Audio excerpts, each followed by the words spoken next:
What's up, guys?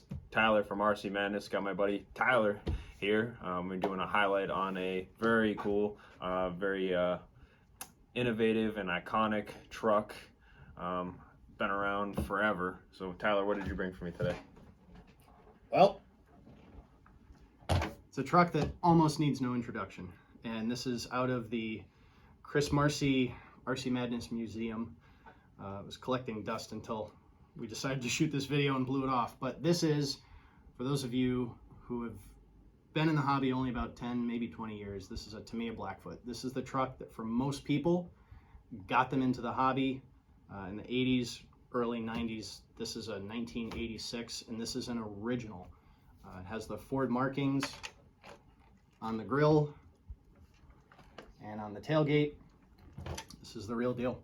And this thing sat for a long time. Yeah, this thing's older than me. I mean, I was born in '95. Yep. This thing was popular before I was even around, and it's still popular. It is. And in fact, Chris and Tyler have a phenomenal inventory of Tamiya. You'll hear people talk about the re-res or re-releases. And what Tamiya has kind of been doing a lot of in the past few years is re-releasing these iconic older vehicles. So you can come to RC Madness today and get a Blackfoot, a Monster Beetle, Sand Scorcher, all the old stuff that a lot of people have a lot of love for. And this is a perfect example of what used to be cutting edge.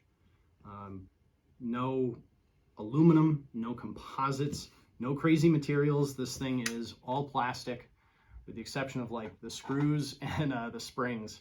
The shocks are not oil filled. They're pogo sticks, and that's about it. What do we got for a motor going on here? That looks something special. Yeah, this is actually a cool piece. This is a Trinity Monster horsepower. It's a 1987 motor. Again, those of you that are new to the hobby might wonder why there's only 2 wires. Well, it's brushed. That's all that was out back then.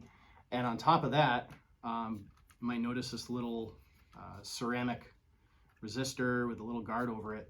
This car has in it a mechanical speed control, so there's no ESC. And what it basically was a little wiper. You had 3 positions for reverse, moved by a servo, and then 3 positions for forward. So not a lot of linearity, not a lot of control, not very smooth. If you drove too slow for a while, they'd overheat, so you could burn yourself. Fancy switch. Fancy switch. That's crazy. You know, but again, like this is what was cutting edge back then, believe it or not. The suspension's very different compared to what we're used to seeing. It has this trailing arm with the horizontal sort of cantilever setup. It's a 2-gear internal transmission with hex out drives.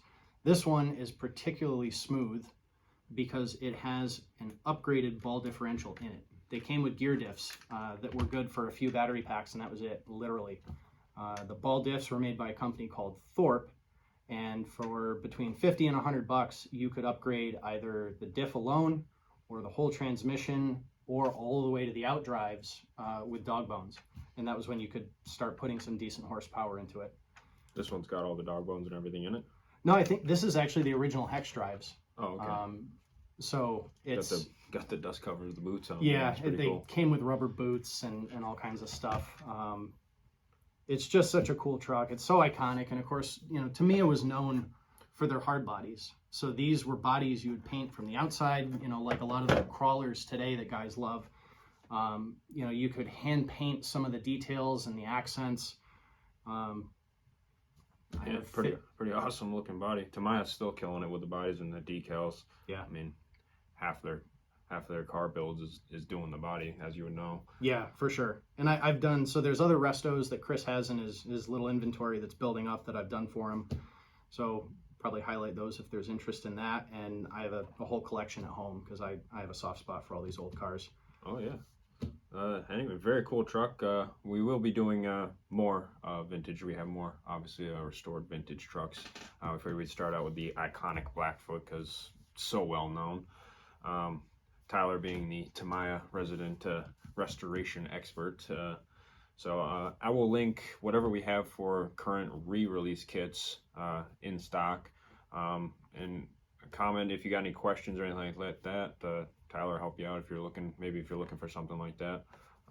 Anyway, thank you, Tyler, for showing us the truck, and we'll definitely have some more videos. Thanks Cool. for watching, guys.